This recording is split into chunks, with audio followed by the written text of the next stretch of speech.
Hello, in this video I want to show you how to pack your files into RAR and zip archives on a Cubot P50.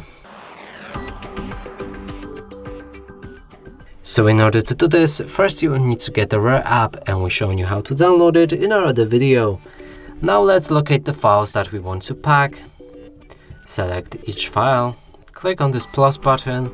Here you will enter archiving options, so you can change any of these options if you want. Here I'm just gonna pick the name for this archive. And when it's ready, click on OK. And that way you will pack the RAR file. And that's it for this video. Hope you like it. Please consider subscribing to our channel, leave a like and a comment below.